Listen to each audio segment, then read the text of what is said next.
Hello बच्चों, let's read this question. The question says describe de Broglie concept of matter waves and obtain an expression for the momentum and wavelength of the particle.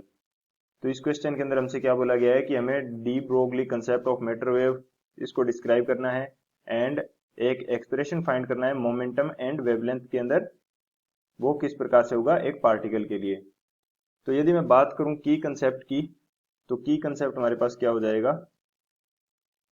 की concept for this question, की concept हमारे पास ये होगा कि जो de Broglie थे, इन्होंने concept दिया था कि एवरी मूविंग पार्टिकल जो होगा, कोई भी पार्टिकल है मूव कर रहा है तो उससे एक मैटर वेव एसोसिएटेड होगी. तो ये उनका कंसेप्ट था एंड उस वेव के लिए हम वेवलेंथ फाइंड आउट कर सकते हैं. उनका कंसेप्ट क्या था. Every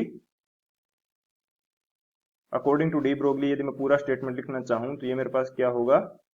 according to de Broglie, according to de Broglie, every moving particle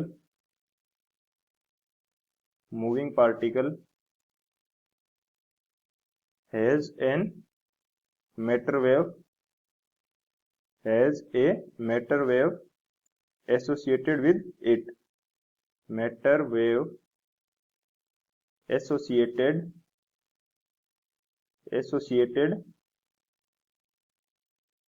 with it, यानी कि कोई भी मूविंग पार्टिकल है तो उसके साथ में एक मैटर वेव एसोसिएटेड होती है. ये कंसेप्ट दिया था डी ब्रोगली ने. तो उसके लिए हम वेवलेंथ एंड जो मोमेंटम है वो दोनों चीजें फाइंड आउट कर सकते हैं एंड उनके अंदर रिलेशन भी फाइंड आउट कर सकते हैं. तो वो उन्होंने किस प्रकार से किया था, इसके लिए जो की कंसेप्ट हमारे पास क्या होगा. फर्स्ट उन्होंने यूज किया आइंस्टीन इक्वेशन को. आइंस्टीन्स इक्वेशन, आइंस्टीन की इक्वेशन को यूज किया था. आइंस्टीन की इक्वेशन क्या थी. E is equal to m c square.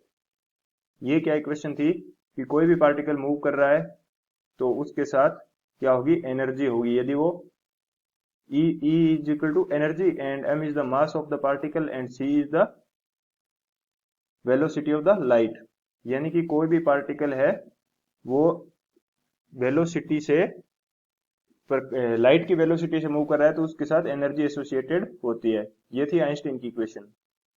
And second जो की कंसेप्ट या इक्वेशन इन्होंने यूज की थी वो थी प्लांक्स इक्वेशन. प्लांक्स इक्वेशन, ये प्लांक्स इक्वेशन क्या थी.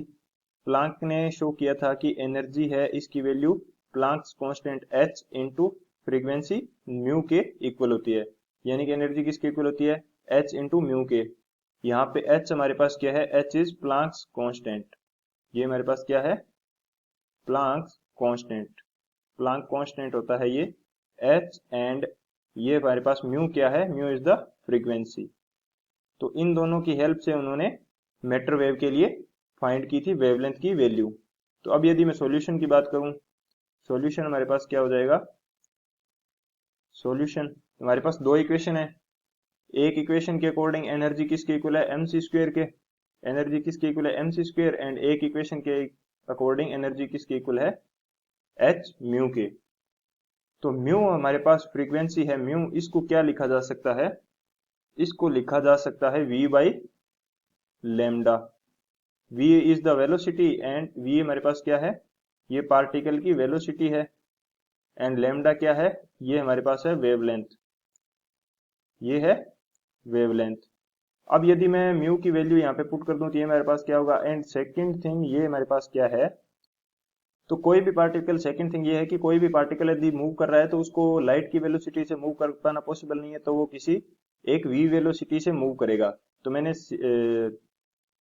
c की जगह क्या यूज कर सकता हूँ, v स्क्वेयर. सी स्क्वेयर की जगह v स्क्वेयर, क्योंकि ये किस वेलोसिटी से मूव करेगा, v वेलोसिटी से. एंड म्यू की जगह मैंने क्या पुट कर दिया, v बाई लेमडा.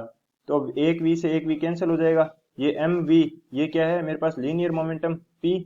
इसको मैं क्या शो कर सकता हूँ, p which is equal to h by lambda. p हमारे पास क्या है, p हमारे पास क्या है, मास इनटू वेलोसिटी, इसको बोलते हैं लीनियर मोमेंटम. तो यहां से यदि लेमडा वेवलेंथ की वैल्यू फाइंड आउट की जाए तो ये हमारे पास हो जाएगी h divided by p. h divided by p, ये कंसेप्ट था, इसको बोलते हैं de Broglie equation. And H की वैल्यू यानी प्लांक्स कांस्टेंट की वैल्यू हमारे पास क्या होती है, इसकी वैल्यू होती है हमारे पास 6.6 into 10⁻34 joule into second.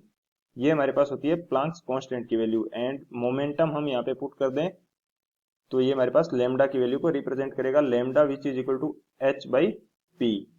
So this is the final answer. I hope you understood it well. Best of luck. Thank you.